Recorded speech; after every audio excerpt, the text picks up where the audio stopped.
according to my clock, we still have about 2 minutes left, but whoever comes in late will just have to make up for it. As you can see, today's talk is entitled, I honorably assure you it's secure hacking in the Far East. Now, before we get started on that topic, there's one thing we have to get out of the way, and in case you've heard me talking before, you know what's coming next. Because unless I tell you who I am, you will not want to really hear what I have to say. But if I take too long to tell you who I am, you won't be interested in it anyway. So here's my introduction in 60 seconds or less. Hello, my name is, and I am a professional that, as evidenced by all of this stuff. I live in, but I work and travel all over, where I enjoy the massive English that only Asia can come up with. And I also massively enjoy always finding new comparisons to describe the current state of the security community. If there's anything else you would like to know, just ask after the speech, over lunch, wherever you want, or if you're feeling stalkerish, you can check out observe.de, which is where I keep links to most of the papers, most of the slides, just in case you miss one. So before we begin, when I designed this speech, I did not quite expect how the situation in Eastern Asia would evolve over the last couple of weeks. So there's this weird thing going on right now where even though Eastern Asian countries share up to 80% of their culture and their writing and lots of their language, there's a lot of hate going on over issues that really have nothing to do with what they're supposed to be. Now, from a foreigner's perspective, and I'm not going to take a stance on this, but from a foreigner's perspective, it looks like everyone involved has gone crazy. So if there's anything, and I don't know what country you're from if you're in the room, I don't know what country you're from if you're watching this on the video later on, or if you're reading about this or just looking at the slides, if any of the things I'm going to say is going to offend you, then please be offended by the ignorant white guy. Don't be offended by any country you attribute myself to. So in a nutshell, please, way less of this and way more of that. Because I think we can all agree that that's really cool Asian stuff. Well then. We're going to start off here with one of the basic concepts in Eastern Asia, and I'm going to call it by its Japanese name, but there's a similar concept in Confucianism. It's called the Three Wise Monkeys. Now, what do? The pictures kind of make it clear. The Three Wise Monkeys is a philosophical approach of how you should live your life. Namely, you should see no evil, you should hear no evil, and you should speak no evil. Now, even though the light is shining in my face, I can kind of see that some of you are wondering, okay, why the fuck is this guy talking about philosophy in a hacking talk? Well, because it makes it kind of interesting to hack in Japan, because people will do whatever they can to ignore you.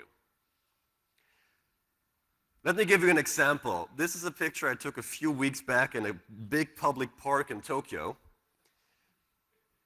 As you can see in the background, no one cares.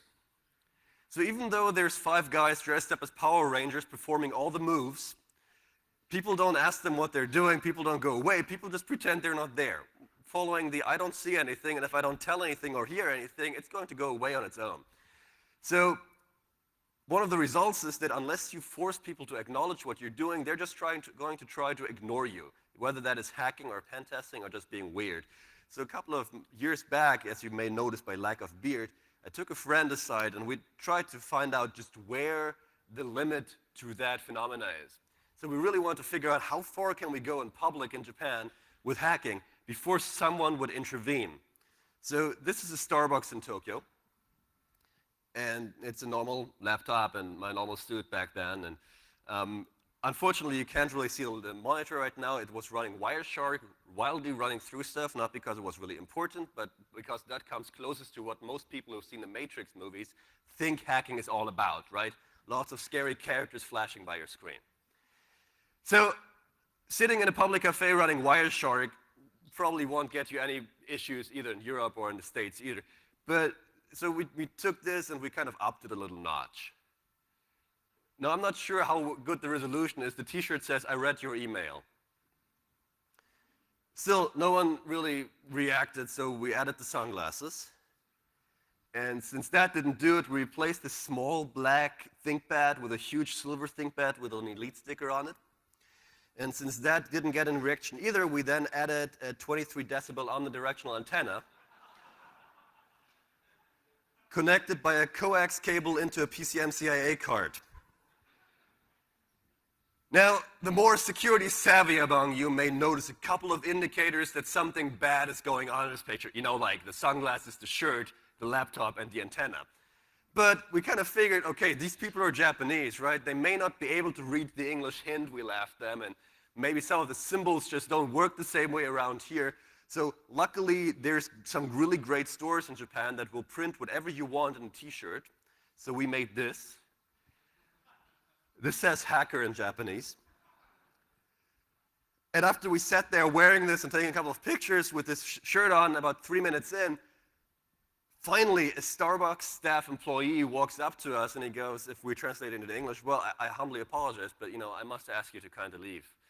And we were thrilled, right? We're like, done it. We have found the border. We have found how far we can go in Japan before they kick us out. Yeah, the only problem is the reason we got kicked out had nothing to do with all of this stuff that I just shown you. The reason we got kicked out of Starbucks, I'm not making this up, is it's not allowed to take pictures in Starbucks.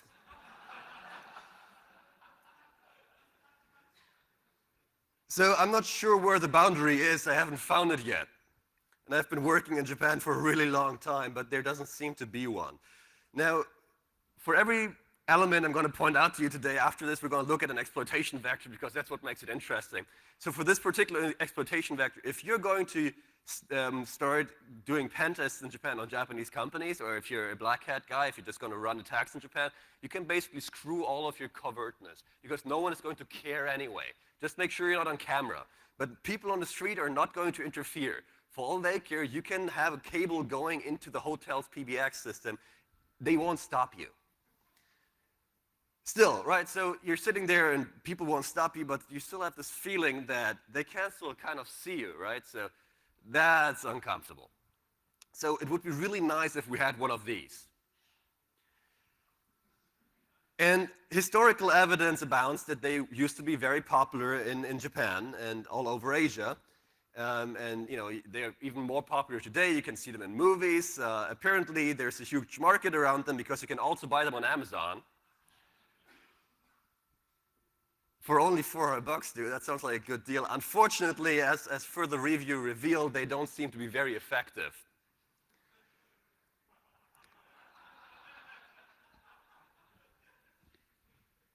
So, what if I told you that as long as you stay within Japan, there is actually a cloaking device that will make you absolutely invisible to ticket gate people, police, people who may talk to you for social violations, auditors, home security.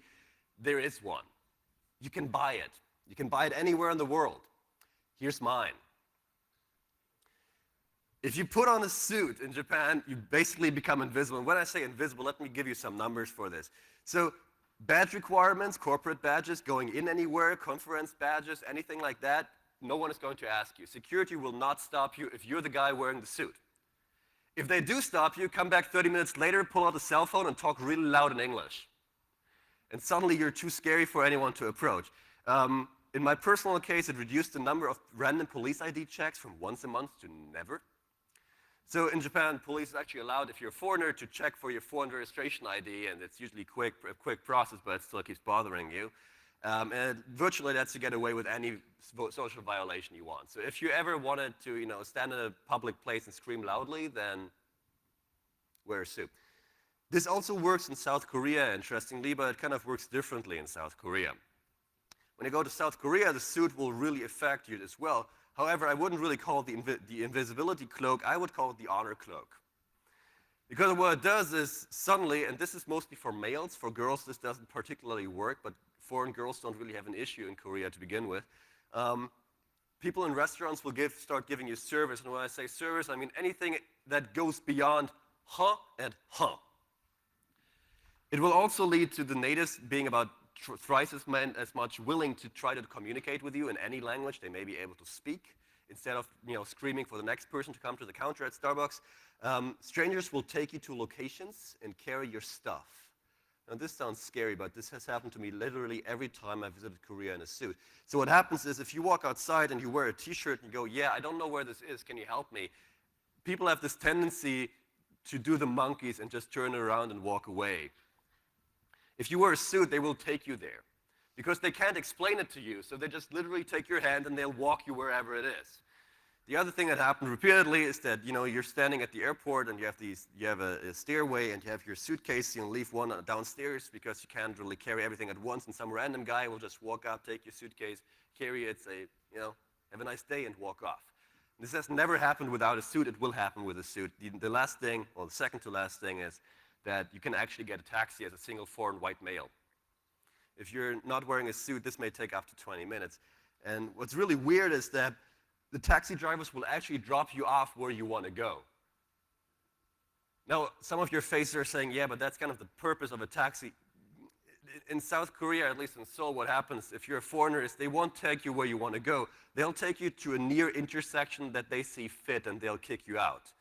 Because, and I quote, "I'm not racist, but you're a foreigner, and I'm just not quite sure what you're going to do."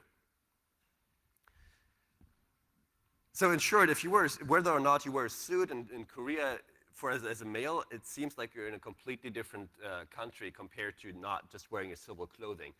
Now, we've seen that we have these weird effects when we go to Korea and Japan with suits, but why is it? So there's two things in play here. Number one is the swarm effect, which basically is something common in every animal, humans included, which means if something looks like me and if I don't stand out of the group, I'm going to be integrated and people are just going to forget about me and they're going to be nicer because I look like them. Now here's what a typical morning commute looks like in Japan. Notice a pattern. And here's the same thing in Korea, which is a church session, again, suits. So you wear a suit, you're showing off your integration. You can't really wear the traditional clothing because no one wears those anymore, you're going to stick out even more. But if you wear a suit, you look like everyone else, you're not threatening. But the even more important thing is the class effect. Now, this is not, as it may seem, about classes like lower class, middle class, upper class. Yeah, forget about that. From the perspective of Eastern Asians, from what I've seen, there's three classes of foreigners. There's military people. It's class one. Now, if you're grouped in military because of anything, if you're a big guy, you look like a military guy, or you talk like a military guy, basically you're screwed. Because military is scary. And all the newspapers, for some reason, gang up to say, if a military guy in Roppongi Hills throws up and beats someone, you can be sure it's going to be in the newspaper the next day. So if you're grouped in the military, you're scary, you're kind of shady, and no country in the world really likes a foreign military on its ground, no matter what we pretend or no matter how practical it may be at the moment. The second category, in a nutshell, are English teachers. And when I say English teachers, it could be any kind of other foreign language teacher. It could be a French teacher if you're from France. If you fall in there, you're not going to be scary. You're going to be okay. The problem is that from the perspective of natives, you're some dude, and they're usually in their mid to late 20s or early 30s. You're some guy in that age range whose only major life accomplishment up to this point has been to master its native tongue. So you're not particularly considered a good match for any specific occasion. The last of the three categories is business. Now, when I say business, I don't mean people who actually do business. I mean people who are either skilled workers or who have money, or in any way, people who are involved with actual work that requires some sort of skill or some sort of investment. And you really want to fall into that group. Why? Well, first off, you're not really scary. There's not many negative stories told about you. There's no banker scare going on in East Asia at the moment. The other thing is that if you're not negatively impacted by a stereotype, you're very likely to be impacted positively by a lot of other stereotypes. So basically, once you get the negative stereotypes out of the way, you get access to this huge pool of positive stereotypes, especially if you're European, or American, because every movie that's out there, all of the movies, all of the cartoons, all of the sitcoms that they import, they have these cool white people going around, right? So if you manage to fall in there, you're good. People will be really friendly. You also kind of fall into that category over there. By the way, the suits trick, it also works in Hong Kong. You just look like another banker and no one cares what you do because there's bankers everywhere. Now, how do we exploit that? It's actually kind of straightforward. You do it like this. And even though you're wearing the suit and you're talking in loud English and you're abusing everything I've shown you so far, if all of that fails, then you use the so-called dumb foreigner card. Here's how it works.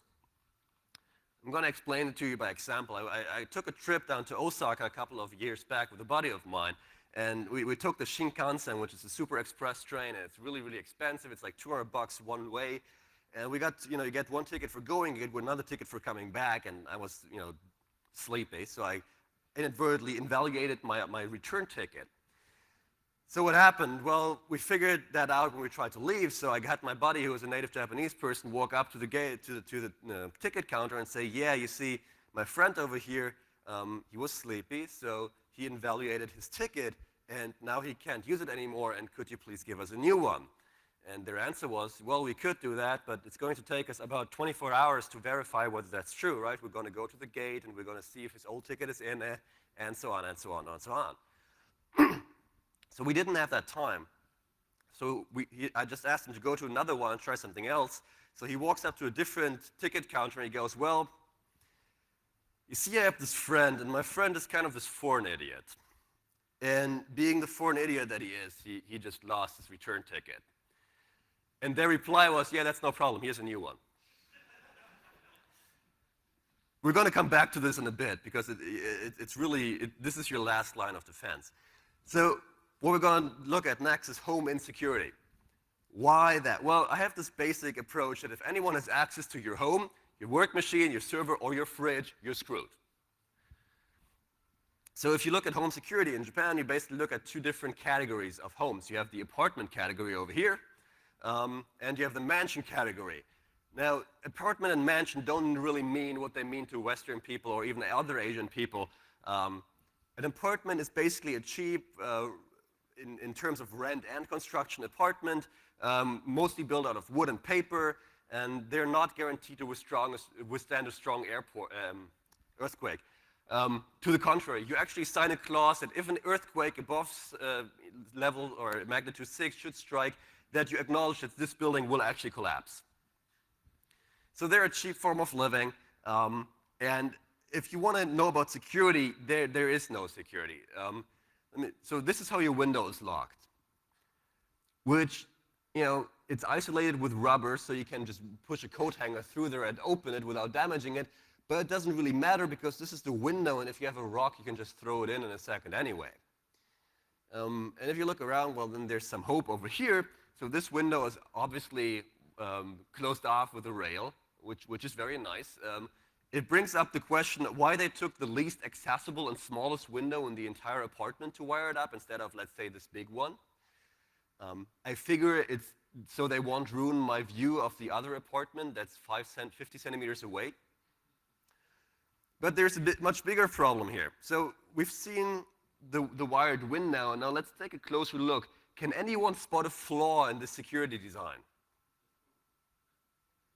Yeah, so let me introduce you to my new elite hacking tool. It's this one. And yes, you can take it off. Yeah, you got a door lock on that one. It's fairly standard. You got a key like that. It takes about a minute to pick. Not that I tried, because that would be illegal. But one thing to give you some confidence is that your rental agreement will always have a clause like this one, which says, yeah, you know what? To prevent crime, we've actually tagged these keys, and no locksmith is allowed to make a copy.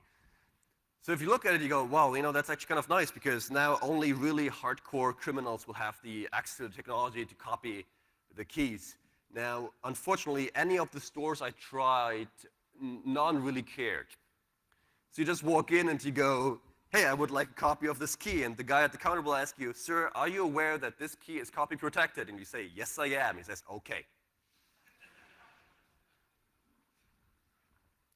Now let's move on to the mansion type. In the mansion type, point one, you'll need to set at least one of your kidneys to afford it.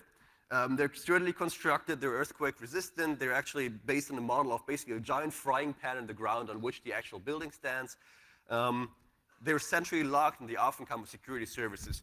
Now on the first view, these are really nice from a security perspective because, for example, here's a key, it's a bump key, it's my current place, so I'm not going to show you the full bump. You have a security system installed. This actually links to a central company that surveils your apartment, a couple of sensors, and they'll come. You also have alarm buttons on there to call them directly. You have double locks, and the doors are actually metal enforced, so you can't easily kick them in. And you have the central lock downstairs, so no one can camp outside of your door either. And these locks actually use some sort of NFC.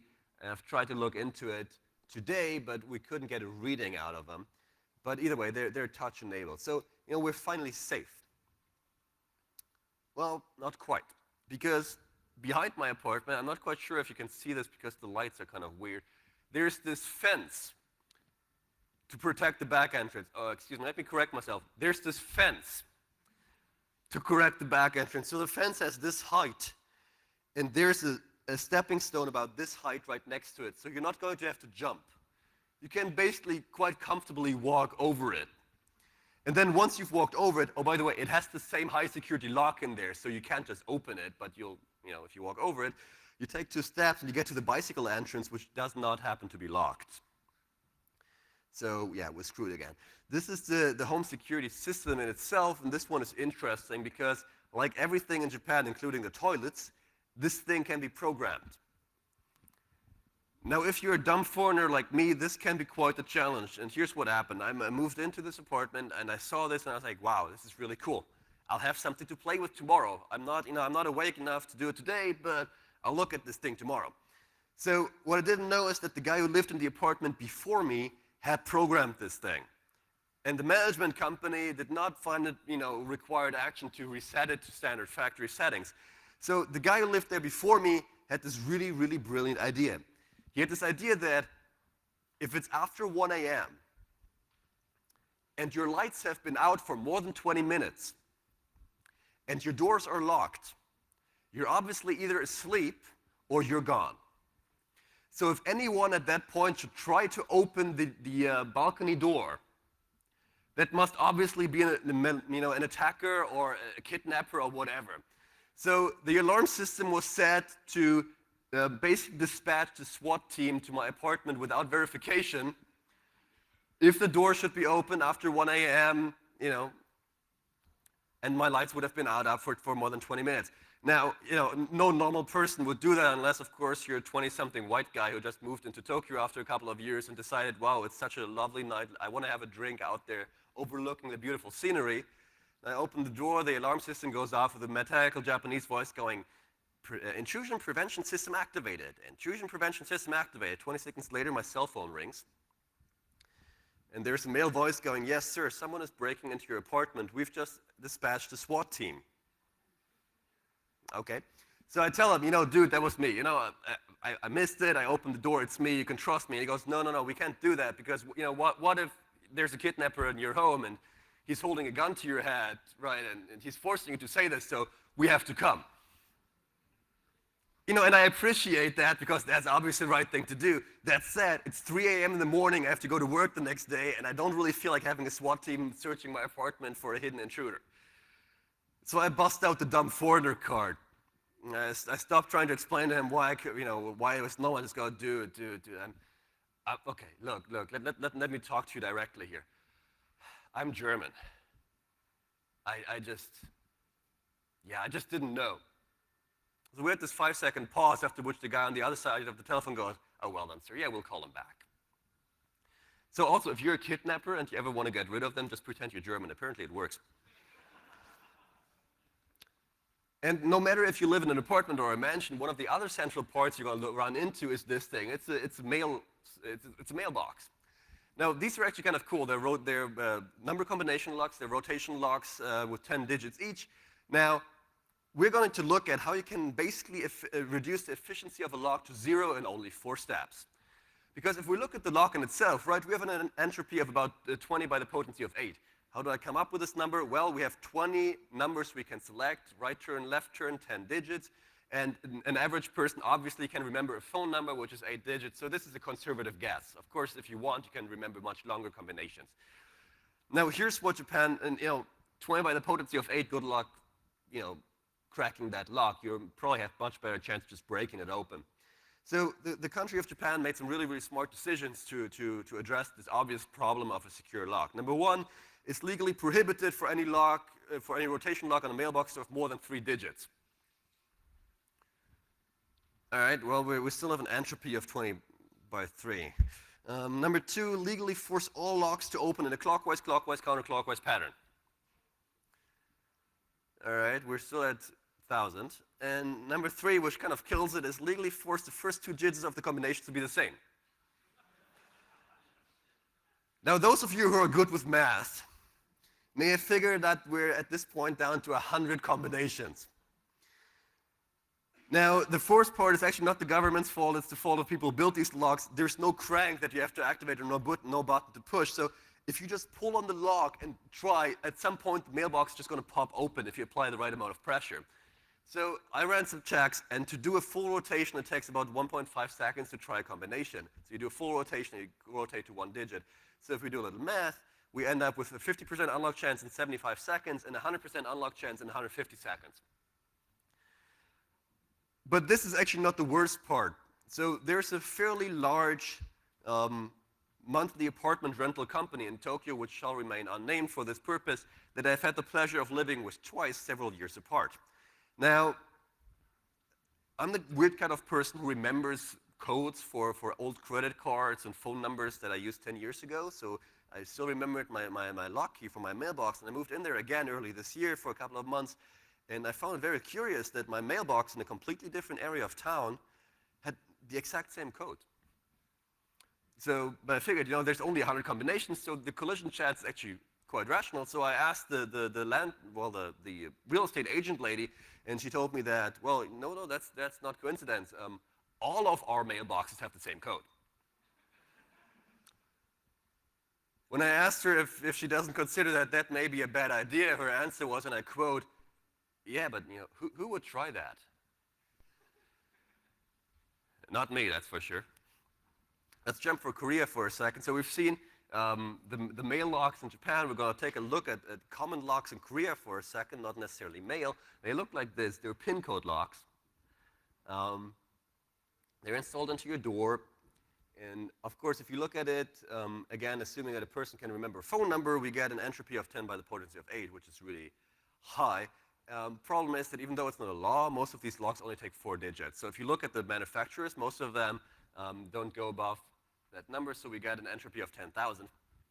And the real problem is that the vast majority of them are not wired to anything. There's actually a small battery inside that you can exchange from inside your apartment that powers the lock. And they also don't really block you out after numerous attempts, or it's a very short blockout, because of course, if the lock locks down for an hour, then a lot of kids in the neighborhood are going to have a really good time trolling you by just running around, punching random numbers into every door they find, and then when you come home, your lock tells you, yeah, please try again in 48 hours. So obviously, they can't do that. So again, I ran some tests, and the average amount of time it takes to check out one combination is about 0.85 seconds over a span of 120. So again, if we do some math, we have a 50% unlock chance for in 66 minutes, and a 100% unlock chance in a little over 2 hours. Now, if this was a mailbox, I'd say that's adequate, but this is your apartment, right? This is where you keep your passport. This is where you keep all of your important stuff, all of your tech, your money, if you store it at home. So in that context, 2 hours to crack the lock without any sign is not a good idea. Now, of course, the fact that the lock is a battery case on the other side kind of gives you an impression of just how sturdy those doors are. So if you run out of time, just kick it in. But there's actually a way more interesting vector here to piss people off if you're into that, which you can see up here. I'm not sure, the slides are pretty bad, the resolution, but it says emergency power DC 9 volt.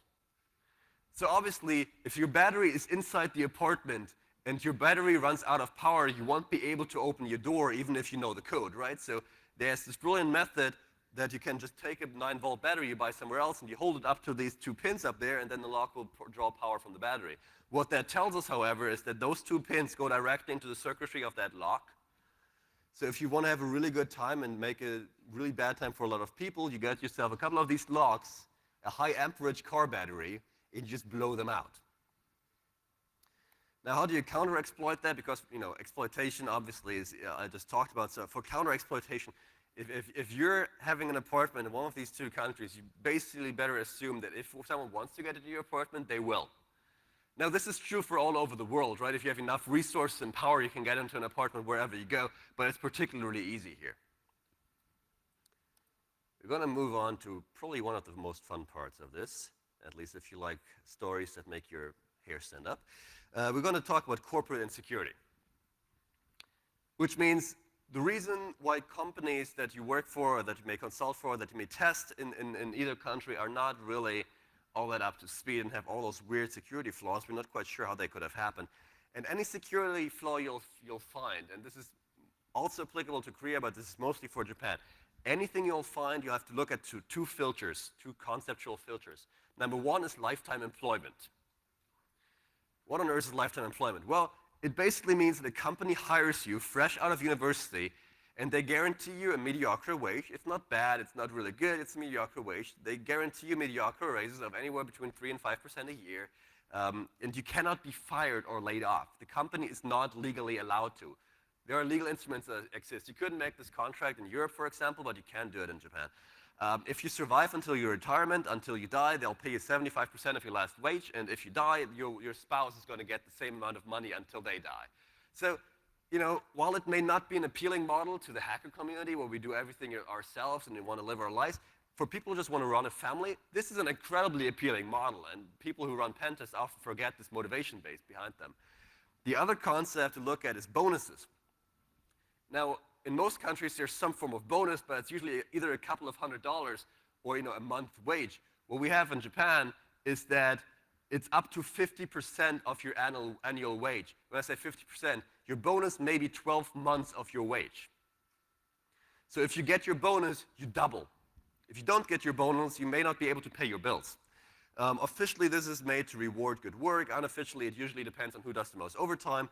And it's really a tool to keep employees in line, because if you want to change something, right, you always run the threat of you may not get your bonus, because even though we usually pay this to people every year, it's not guaranteed to you in your contract. So the entire thought process of an average worker, it doesn't matter if it's an engineer or middle management or even upper management in a Japanese company, boils down to don't fuck up.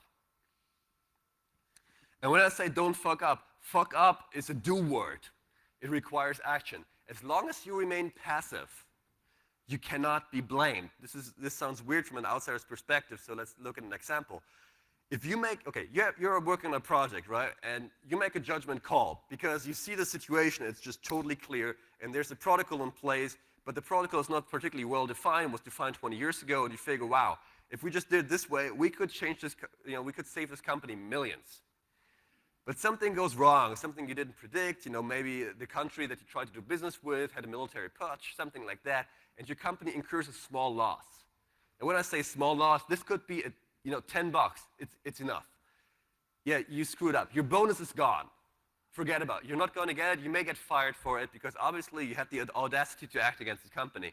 Now, on the other hand, if you pedantically stick to protocol, even though it's completely wrong, it's completely obvious that it's wrong, and the company loses millions over this because you refuse to budge because this is how you do it, no matter, as long as the company doesn't go bankrupt over it, and this is kind of hard to do in Japan because most of the companies are subsidized by the government, your promotion will be secured. It doesn't matter how badly you screw up from a human perspective, as long as you don't do anything to screw up, you will get promoted and you will get your bonus and you will get all your stuff handed out to you so you're good. So in a nutshell, you don't work too fast, stay until 1 a.m. and secure that bonus, or you can become a contractor, but then you're kind of an outcast. So let me give you an example of how this actually plays out.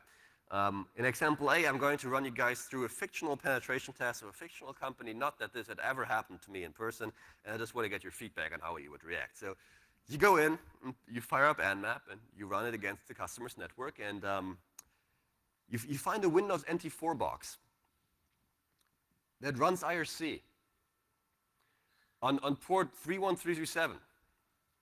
Now, here's the million-dollar question. How would you react? I know this may be presumptuous, but I would assume the frickin' box is owned for, just call it intuition. So I told the client that I never worked for the same thing, and their response was, well, okay, we'll check into it. That seems like a very serious issue. We acknowledge that IRC should not be running on a Windows NT4 box in our corporate network. This was on the intranet, by the way, and dialing out to other IRC servers to get commands. We'll check into it, and 2 weeks pass, and Nothing really happened. So I decided to kind of poke them about it and go, so that IRC box, the Windows NT4 box with IRC running, whatever happened to that one? Here's the reply in verbatim with emotion added to express my feeling at the points where I heard it. We have decided against shutting down or altering the affected machine because the guy who set it up no longer works here. And we have no idea what it does. But it might be important, so we'll just leave it running. Now, can any of you spot a flaw in this approach? Well, as flawed as it may look from the outside, from a checklist of the engineers who are working on it, it goes like, okay, I didn't touch it. It's not obviously horribly broken from a middle management POV. Okay, obviously horribly broken from middle management POV means it's not on fire. And when I say it's not on fire, I mean it's not physically burning. Yes? We tested your application and it works perfectly. Here are the logs for your successful test run. We received the data. It was because you did not call the API within 24 hours. So since just telling them wasn't enough, we set up a full-blown meeting with middle management, and we met them, and we talked it over, and then they requested that they have some time to talk about it among each other, which seemed fair enough. So 3 days later, the engineers reached out to us to confirm that we're absolutely certain that it's not the SSL certificate, and we confirmed it. 2 days later, middle management reached out to us to confirm that we're absolutely certain, and this time we should be really certain that it's not the SSL certificate, and we confirmed it. And a few days later, upper management reached out to us to confirm that it's absolutely certainly not the SSL certificate, and we confirmed it again. And make sure, one important point is this company it was owned by a different company, so even upper management would be sticking their neck out if they're doing something wrong here. And after this, they basically requested some more time to think it over among themselves, and then we never heard of them again. How do you solve this? Well, I can tell you how I solved it. 2 months in, months in red, and we tried to reach out to them repeatedly, and nothing really happened. They didn't even reply to us at some point. So 2 months in, I suggested to developers that just remove the freaking entry number 22 that says it may be your SSL certificate, and then call the company and tell them, yeah, we fixed it. Don't tell them what you did. Don't tell them there was an error. Just say, we fixed it. And what happened? Well, the product was launched within 24 hours after that. So again, if you look at it from a normal employee's checklist, it makes perfect sense again. So it says it may be the certificate. So if I say it's not and we launch it, anything else goes wrong, I'm still going to be penalized for it. So don't put your neck out. No one else puts their neck out either. The entire operation is delayed by 2 months, and it literally cost that particular company hundreds of thousands of dollars. Until at some point, the client, which is the company I was consulting for, took the responsibility by saying, we fixed it, and the error didn't show up anymore. So whatever happens from now on, I get to keep my job. So how do we exploit that if we run pen tests in Japan? Well, number one, you can assume that stuff won't be fixed. So if you find it weird to find NT4 servers running obscure services, then you've obviously not done very many pen tests in Eastern Asia, because it's extremely common. Because what usually happens is someone sets them up and they start working somewhere else, and no one knows what the box does, and no one wants to touch it because something bad may happen, and then you did the bad thing, and then you're fired. And number two is, if you can create a responsibility setting, then no one will disturb you. Now, a responsibility setting is something like this. You're running a pen test, someone walks up to you, goes, what are you doing here? And you go, well, I'm here on behalf of, and this is your intel you gathered before. Find the name of some middle manager or upper manager, anyone who outranks anyone in the building at the moment that cannot be reached because they're on vacation. Will you be responsible when he finds out that you disturbed me? I've never been talked to after that sentence. Let's jump to wireless for a second. So, if any of you have been war driving recently in a European city or an American city, and you've seen all of those lovely WPA2 secured hotspots, and you remember the good old days where you would find open hotspots everywhere belonging to private people who couldn't configure their router, well, the good old days are well and alive in Tokyo. This is a recent screenshot. So at a random place, we see that 2 of them are open, 3 of them are using WAP, and only 2 of them are using WPA, 1 of them WPA2. This is not really the worst part yet. The worst part, if you really look at it, are these guys. So these are the 3 major Japanese mobile carriers: SoftBank, au by KDDI, and NTT Docomo. And these guys have serious issues with their traffic because data and mobile traffic has just completely exploded over the last couple of years. So what they did is they came up with a fairly interesting system where they just set up Wi-Fi hotspots, standard 802.11 Wi-Fi hotspots. And your cell phone, if it runs with one of these companies, will automatically detect the hotspot if it's nearby and automatically sign you in. So if you use a SoftBank phone and you sit in a cafe that has a SoftBank hotspot, and it's about all of them, your phone will automatically log in and it will shoot all of your data over that particular hotspot, saving the company lots of data traffic. Now, these will not actually allow you to connect with the computer. Well, they will allow you to connect, but they won't allow you to get through the router. And they do that by filtering A, your MAC address, and B, the user agent that your machine sends when it very first connects to the router. So as you can plainly see, this is absolutely secure, and no one could ever really break into that. And since SoftBank tried to sue the hell out of the last guy who revealed how exactly you break into them, I'm not going to tell you, but if you have a sniffer set up, it's going to take you about 20 seconds.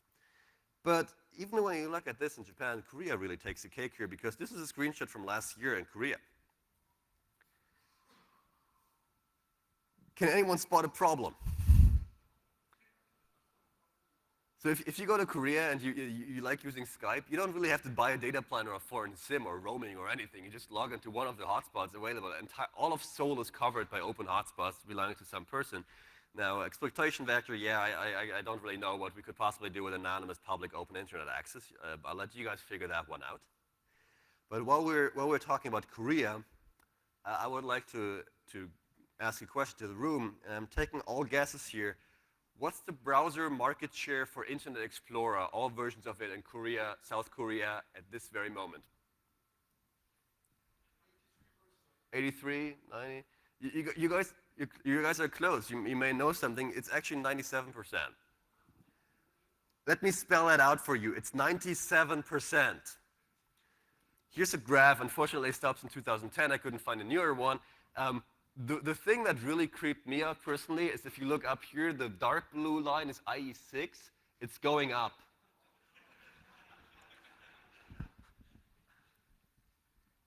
Now, if you're anything like me, your face would probably look something like this. What on earth is going on in South Korea with browsers? Any ideas? All right. This is really funny because it's one of those things that's really big about Korea, but no one else ever looks into it. SSL or TLS, whatever you want to look at it, it's universal, right? We use it in every country. Yeah, let me show you this map of the adoption of the SSL standard. Do you see the red spot? By the way, green means they use SSL. So the red spot is called South Korea. Let me introduce SEED. SEED is an encryption algorithm developed in 1988 by the Korean Information Security Agency. It's a 128-bit block cipher, and it was specific. It wasn't developed as an alternative to SSL. It actually predates SSL's public availability in many regions. So what they did is they basically spun off this entire new algorithm, and until this day, it's required for online banking, online shopping, government transactions, paying your taxes. Basically, any secure online communication you want to do with a Korean company, you have to use SEED. Now, SEED runs as an ActiveX plugin. So unless you're using some version of Windows and some version of Internet Explorer, you cannot use SEED. And your computer basically gets degraded for a toy to look at cats, because you cannot build an encrypted channel. So Mozilla tried really hard to implement SEED. They did it. There's still some components that are missing that the government refuses to sign with their own keys. So if you're in Korea, you will use Internet Explorer. And this also explains why IE6 is going up, because people were upgrading to Windows Vista or Windows 7 at some later points, and it had lots of complications because, of course, it's an ActiveX component. It's fairly sensitive to the OS you're running, so people just switch back to XP. And since they already switched back, they figured, yeah, better not upgrade that browser because it may break it again. Here are some of the effects that SEED is having. Number one is that there's a really, really slow adoption to new Windows versions, as we've already seen. Alternative browsers and OSs are basically useless. They're perceived as toys because you can't really do anything that's really working with them. It's integrated with most cell phones. That's one of the cool things. So if your cell phone has a unique ID, and if you tell that to your bank, your cell phone is actually able to log into your bank account, and it will do a two-factor authentication. And the two-factor authentication is actually the kicker, because many of the communications that C does are two-factor. So the certificates on the user end are given out by the government. So if you access a C-protected site, you become 100% traceable. So since you're 100% traceable, people don't really see the need to secure web applications, because if you're going to hack it, they're going to know who you are anyway. But we're going to talk about this in a bit again. In a nutshell, if you're talking about Korean security, or if you're planning to do a pen test over there, look into the RFCs for seed. They're very complex. It's not a bad algorithm at all. It's just an algorithm that no one ever uses anywhere outside of Korea, which completely replaces SSL within the country. This also means that if you're working with a Korean developer and they're writing something for you, don't expect them to know how SSL works, because it's simply not relevant to their lives. In this particular case, how do you exploit it? Well,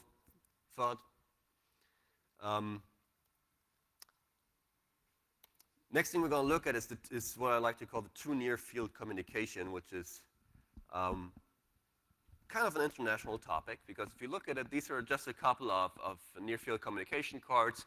The majority of those that are shown here are actually based on Sony's Felica model. Now, the Japanese have taken this concept of near-field communications, and they've taken it to another completely different level. And I would like to introduce you to what I think is the worst idea in human history. It's the NFC-enabled Visa card. Now, this does not actually allow you to charge to your Visa, but your card has a preset limit that you can set to whatever you want. You can set it to 200 bucks, and whenever your card empties, it will automatically charge another 200 bucks to your card and will recharge the payment card that's on it. In this case, it's a Suica card that's integrated. Now, if you try to convince anyone anywhere else in the world to use a credit card that has NFC enabled, that bills directly to your credit card, people will look at you and go, are you fucking nuts? The reason why this works in Japan is because the same technology has already been around for years, and it's been integrated in cell phones. So these cell phones have NFC technology in it, something that we're just slowly seeing in other countries, and you can pay with them. And whatever you pay with them gets charged to your phone bill. So people are already really, really used to the concept of, yeah, I have this unlimited bill that I can use with NFC. It's just really practical, because all I have to do is beep. So why is this a problem? Well, first, it's used virtually anywhere if you're in Japan. There's a couple of stores where you can't even pay in cash anymore. They only take NFC. A popular example are the trains. If you want to get on a train, you have to buy a ticket. In many stations, only 2 of 10 ticket gates will have a real ticket slot. Everything else only takes NFC. So you're basically bound to carry a Suica or a Felica, a Suica, a Pasmo, or an Eddy card around with you. You have this automatic recharging, and it's actually accepted by a lot of online stores by now. And you need to get a reader like this one. It's called a Felica reader. You can buy them on Amazon for about 10 bucks. They come with drivers, really easy to install. And what the weird thing about the cards is that on the chip, they will store your last 20-something transactions. Now, this may be anything. This may be something you buy, or this may be a train you get on, or it may be a train you get off. So if you have this reader and you plug it into your PC and you get anyone's card in the near proximity of it, you can extract a view like this. And this is actually not a hacker tool. This tool comes with the reader. So by now, what do we have? We get someone's NFC data, his card or his cell phone, and we get location tracking, we get purchase tracking, which obviously leads to some problems down the road somewhere. But what really makes it bad is that if you look at Amazon JP, you can see that you can actually pay with your Osaifu Keitai and Eddy card, and all you need is the exact same reader. So you plug in the reader, you go to Amazon, you say, yeah, I want to buy this. And they go, okay, what do you want to pay with? I want to pay by NFC. Cool. Touch your card to the receiver attached to your computer, beep, and you've paid. Now, obviously, what we can do with it is we can buy stuff on other people's tabs, right? So you open Amazon up on your laptop, you have some sort of cellular connection, you go to pay, you take your reader, you walk up to some guy, you do beep, because there's no authentication, you've just paid for it. Now, I've taken a lot of crap for this particular point because people always bring up the same defense. They say, but Paul, the Felica standard particularly specifies that to prevent this, we're only going to allow this across millimeters with private readers. So they can do centimeters with commercial readers, but as an individual, you can only get readers that allow you to read these cards from about 2 or 3 millimeters away. And you couldn't possibly get that close to another person without him noticing. That's just ridiculous. Now, anyone who believes this has obviously never taken the morning commute train in Tokyo. Because this is what it looks like, and this is not staged. This is fairly common. And this is a Tokyo line train. It's a rapid commuter express. It only comes every 20 minutes, so if you miss it, you'll be late for work. And this is how they make sure that everyone gets on the train. So obviously the inside pressure is still too high, so they need to get some more people to help with the pushing. So anyone who wants to tell me that in this setting I couldn't possibly get within 3 millimeters of this guy's purse or wallet is trying to kid me. Yeah, we're almost done.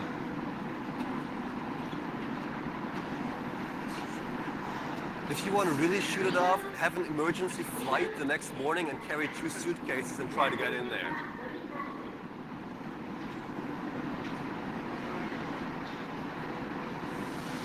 All right, I think we've confirmed that with this technology and a little bit of evil spirit, we can do location tracking, we can do purchase tracking, and we can buy stuff on other people's tabs by simply abusing the rush hour in the morning.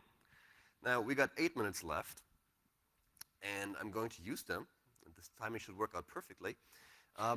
After I've shown you all of this cool stuff that we can do and all of these weird vectors, we're going to sum them up a little, and we're going to look at the top, what I like to call the top 3 hit list, which is basically the top 3 things I've seen in the last 6 years, 7 years, that made me go, huh, and that I'm allowed to disclose because they're not under NDA anymore or because they never were to begin with. Number 3 is the most harmless. It's called airport security. Now, if you go to Narita Airport and you check in, you have to put your passport on a certain reader, which reads the chip inside. If it's already a chip-enabled passport, and will check whether your passport is correctly signed, all of this stuff. So this is the machine. It's very nice. It also checks you in if it finds you. So this thing handles all of your passport data, right? So what I find slightly unnerving was watching it boot, because this came up. What I found more unnerving is that the very day I took that picture was the day where a remote zero day was published for XPSP2. So we know that the box was hackable at that particular point. Number 2 is what I like to call the ultra-secure JavaScript, which is a technology often employed in Japan. I've seen this a couple of times. This is just one example. So this is a router. You need to log in to use it. It's a standard router. It was actually used as a pay router in a cafe. So they said, you know what, if you want to use your internet, please enter your credit card details here. So I just figured out, well, I'm kind of bored. Let's look at the source for this. Here's the source. Can anyone spot a flaw? Let me give you a hint. It's this part of JavaScript that says var password. It gets worse. It's var password. If password equals this, then call the function send login. So the entire authentication was done in JavaScript. And this is a run-of-the-mill standard router produced by a huge Japanese manufacturer for routers. This is not a fluke. There are tens of thousands of these things deployed, and we all know how often router firmwares get updated. But this is nothing compared to the grand finale. The grand finale happened while I was working for a Japanese company, consulting for them in the mix of development and security efforts, and they asked a Korean company to provide them with the software, so the Korean company would develop it. So they gave them the contract, and the Koreans looked at it, and they go, okay, we know how this works. So they develop it, and they send it back to us. Now, the client remembers that I have a security background and goes, yeah, you know what, can you test this? We know you're busy, but just take 20 minutes out of it. Just give it a rough look.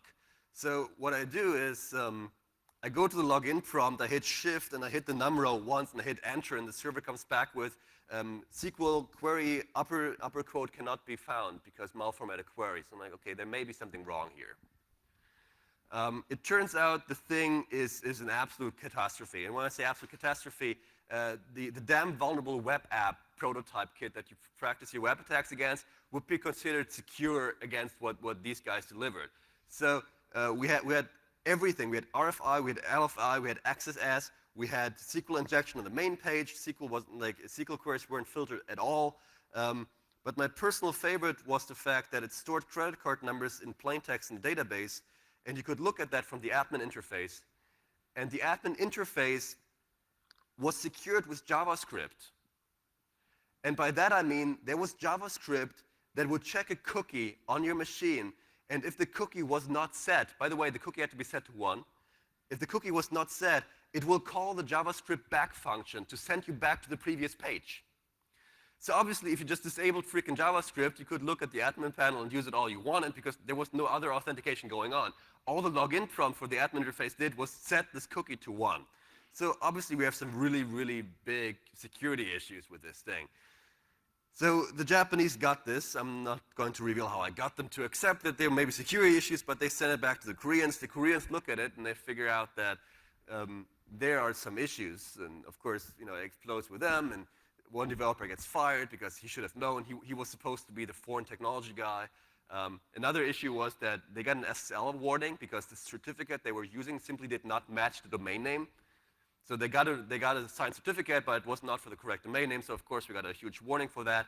But what happened after this is that the communication between the Korean company and the Japanese company exploded as well, because the Koreans accused the Japanese of being rude, and the Japanese accused the Koreans of being lazy. So we're back at where we are right now, basically. And so to quiet it down, we got another consultant who was fluent in Korean, and we set up this huge meeting. And during the meeting, basically, they worked together to identify 2 sets of flaws. They identified the critical flaws, which had to be fixed before launching, and they identified the non-critical flaws, which had to be fixed, whenever, at some point, when we're making money. So here's a list of the critical flaws.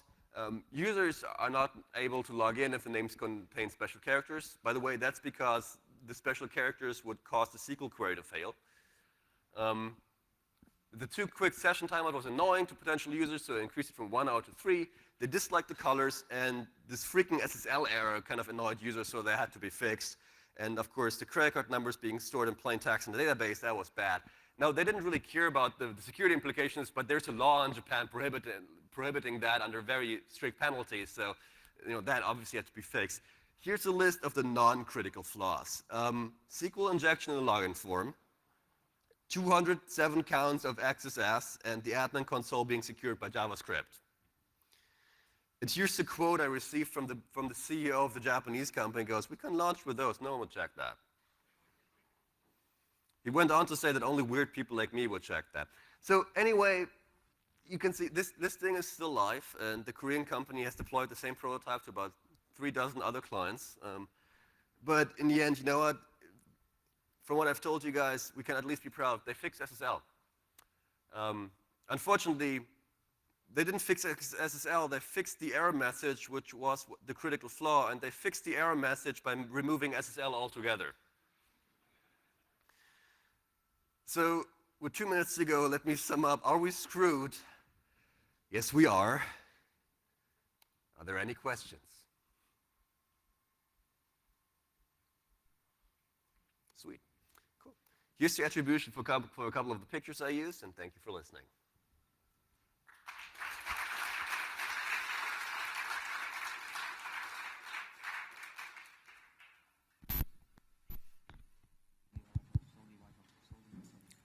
Thank you, Paul.